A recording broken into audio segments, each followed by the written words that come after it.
இன்று நன்மை செய்த நாள். கார்த்திக் காலையில் உற்சாகமாக எழுந்தான்.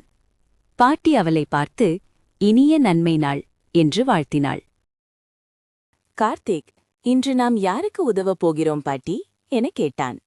முதலில் நம்மை சுற்றியுள்ள இடத்தை சுத்தமாக்குவோம் என்றாள் பாட்டி. இருவரும் தெருவில் கிடந்த காகிதங்களையும் குப்பைகளையும் சேகரித்தனர். தெரு இப்போது அழகாகவும் சுத்தமாகவும் மாறியது.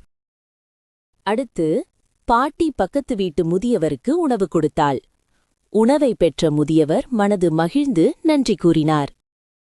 பிறருக்கு கொடுப்பது எவ்வளவு மகிழ்ச்சி என்று கார்த்திக் உணர்ந்தான். வெயில் அதிகமாக இருந்தது. தோட்டத்துச் செடிகள் வாடிக் கிடந்தன. கார்த்திக் உடனே ஒரு குடம் தண்ணீரை எடுத்து வந்து செடிகளுக்கு ஊற்றினான். செடிகள் உயிர் பெற்றது போல நிமிர்ந்து பசுமையாக மாறின.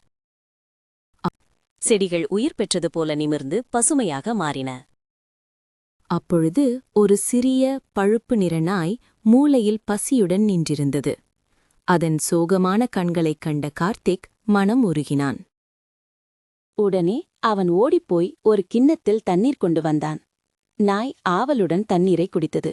அதன் வால் லேசாக அசைந்தது. அதன் பசிக்கு பாட்டியின் சமையலறையிலிருந்து பிஸ்கட் கொடுத்தான். பிஸ்கட்டை சாப்பிட்டுவிட்டு நாய் நன்றி சொல்வது போல் வாலையாட்டியது. அந்த நாய்க்கு பிஸ்கெட் என்று கார்த்திக் பெயர் வைத்தான். பாட்டி நன்மை செய்வது அனைத்து உயிர்களுக்கும் என்று பாராட்டினாள்.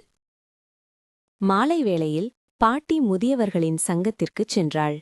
அங்கு அவர் அன்புடன் கதைகளைக் கேட்டு ஆறுதல் வழங்கினாள். அதே சமயம் கார்த்திக் பிஸ்கெட்டிற்கு புதிய கயிறு வாங்க கடைக்கு சென்றான். கடைக்காரர் கார்த்திக் பிஸ்கெட்டிற்கு புதிய கயிறு வாங்க கடைக்கு சென்றான். கடைக்காரர் கயிறைக் கொடுத்து நல்ல பணி மகனே என்று வாழ்த்தினார். கார்த்திக் கயிறுடன் வீடு திரும்பியபோது பிஸ்கெட் உற்சாகமாக ஓடி வந்தது. புதிய கயிறு பிஸ்கெட்டிற்கு ஒரு பாதுகாப்பு உணர்வை தந்தது. அன்று மாலை பாட்டி வீடு திரும்பியபோது கார்த்திக் அவள் காலில் விழுந்து வணங்கினான். பாட்டி அவனை அணைத்து, உனக்கு கிடைத்தது உண்மையான நன்மை என்றாள். கார்த்திக் அன்றைய தினத்தில் செய்த எல்லா நன்மைகளையும் நினைத்து பார்த்தான். நன்மை செய்ததில் இருவருக்கும் மிகுந்த மகிழ்ச்சி. அதுவே உண்மையான கொண்டாட்டம்.